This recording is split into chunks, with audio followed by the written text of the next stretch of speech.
নমস্কার, কলকাতা টিভিতে আপনাদের সকলকে স্বাগত। রাজ্যের জনগণনার কাজে নিযুক্ত শিক্ষকদের জন্য যে বিজ্ঞপ্তি রাজ্য সরকার জারি করেছিল তা ইতিমধ্যে রাজ্য সরকার প্রত্যাহার করেছে। তা কলকাতা হাইকোর্টে শুনানি চলাকালীনই রাজ্য সরকারের আইনজীবী জানিয়েছিলেন। সেই মামলায় আজ রায়দান করলেন বিচারপতি কৃষ্ণা রাও। এবিটিএর শিক্ষকদের করা মামলাতে বিচারপতি কৃষ্ণা রাও বেশ কিছু নির্দেশিকা জারি করেছেন। রাজ্যের জনগণনার কাজে নিযুক্ত শিক্ষকদের ক্ষেত্রে জনগণনা কর্তৃপক্ষকে পরিষ্কার নির্দেশ জারি করেছেন যে সমস্ত শিক্ষকদের এই জনগণনার কাজে লাগানো হবে তাদের কোন স্থানে তারা কাজ করবেন এবং কতক্ষণ তারা কাজ করবেন, কোন সময়কাল পর্যন্ত তারা কাজ করবেন তার একটি বিস্তারিত তালিকা তৈরি করতে হবে। সেই তালিকাটি বিভিন্ন বোর্ড অর্থাৎ শিক্ষা প্রতিষ্ঠান, এছাড়া রাজ্যের জেলা বিদ্যালয় পরিদর্শক এবং যে সমস্ত বিদ্যালয় থেকে শিক্ষকদের নেওয়া হচ্ছে সেই সমস্ত বিদ্যালয় প্রধানের কাছে পাঠাতে হবে। যে বিদ্যালয় থেকে শিক্ষকদের এই কাজে ব্যবহার করার জন্য শিক্ষকদের যে সংখ্যার দিক থেকে কম দেখা যাবে, তার ফলে বিকল্প ব্যবস্থা হিসাবে বোর্ড এবং বিদ্যালয় পরিদর্শক কর্তৃপক্ষ সেই বিদ্যালয়ে বিকল্প শিক্ষকদের ব্যবস্থা করবেন, যাতে বিদ্যালয়গুলিতে পঠন পাঠনের কোনো অসুবিধার সৃষ্টি না হয় সেই দিকে নজর রেখেই এমনটাই নির্দেশ জারি করলেন বিচারপতি কৃষ্ণা রাও।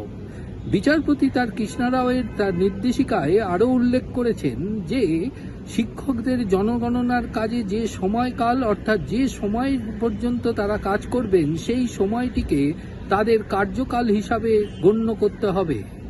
অর্থাৎ শিক্ষকরা যে তাদের নিজের ইচ্ছা অনুযায়ী এই জনগণনার কাজ করতে পারবেন, কাউকে জোর করা হবে না, এমনটাই কিন্তু শুনানি চলাকালীন রাজ্য সরকারের আইনজীবী আদালতে ব্যক্ত করেছিলেন।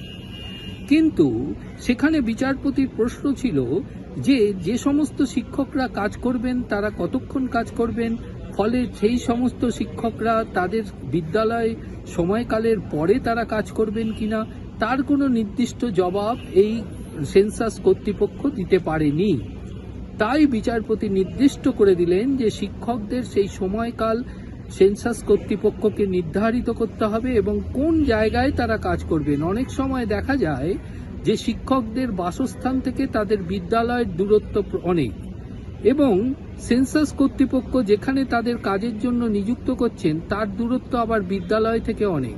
ফলে এই সমস্ত সমস্যার সমাধান যাতে হয় সেই কারণেই কলকাতা হাইকোর্টের বিচারপতি কৃষ্ণা রাও নির্দেশে পরিষ্কার জানিয়েছেন যে সমস্ত ইচ্ছুক শিক্ষকরা তারা এই জনগণনার কাজে নিজেদের নিযুক্ত করবেন তারা কোন স্থানে এই জনগণনার কাজ করবেন, কতক্ষণ কাজ করবেন তা সম্পূর্ণভাবে নির্ধারিত করতে হবে সেন্সাস কর্তৃপক্ষকে।